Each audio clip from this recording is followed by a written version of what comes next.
বড় বড় লোহার সিন্দুক খুলে বের করে আনা হয় কারি কারি টাকা। বস্তায় ভরে নেওয়া হয় মসজিদের দ্বিতীয় তলায়। সেখানে মেঝেতে শুরু হয় গণনা। প্রতি ৩ মাস পর পর এমন দৃশ্য দেখা যায় কিশোরগঞ্জের ঐতিহাসিক পাগলা মসজিদে।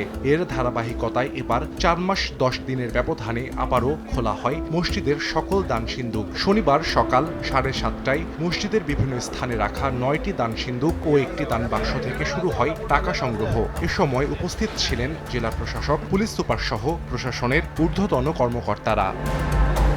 দানবাক্স থেকে পাওয়া টাকা ভর্তি করা হয় ২৩টি বস্তায়। মসজিদের দোতলায় টাকা গণনায় অংশ নেয় নুরানি কুরআন হাফিজিয়া মাদ্রাসার ১১২ জন শিক্ষার্থী। গণনায় আরও অংশ নেয় রূপালী ব্যাংকের ৫০ জন কর্মকর্তা কর্মচারী সহ ২ শতাধিক মানুষ। দিনভর চলে গণনা। ২০২৩ সালের ৯ ডিসেম্বর সবশেষ মসজিদের সকল দান সিন্দুক থেকে পাওয়া গিয়েছিল ৬,৩২,৫১,০০০ টাকা। এবার ছাড়িয়ে যায় আগের সব দানের রেকর্ড।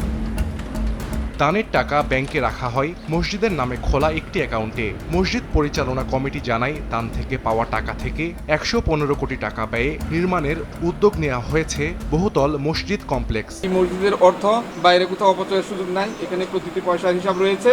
এখানে অপচয়ের কোনো সুযোগই নাই। এটা প্রতি বছর কিন্তু অডিট হয়। এটা একটা ওয়াকফের সম্পত্তি। এখানে এই মোট আয়ের কিন্তু 5 ভাগ আমরা ওয়াকফে দান করে থাকি, ওয়াকফে চাঁদা প্রদান করে থাকি।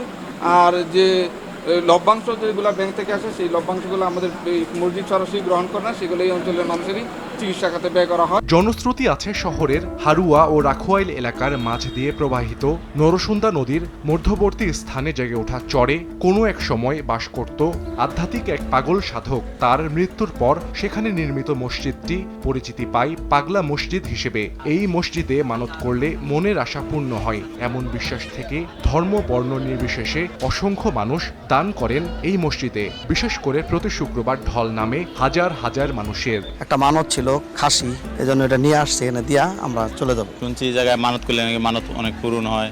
মানুষের ইচ্ছা আকাঙ্ক্ষা এই জায়গায় আসা দোয়া করলে আল্লাহর কাছে তা পূরণ হয়, এই জন্য আসে আর কি, এই জন্য আসা। পাগল ছিল উনি, একজন আল্লাহর ওলি ছিল।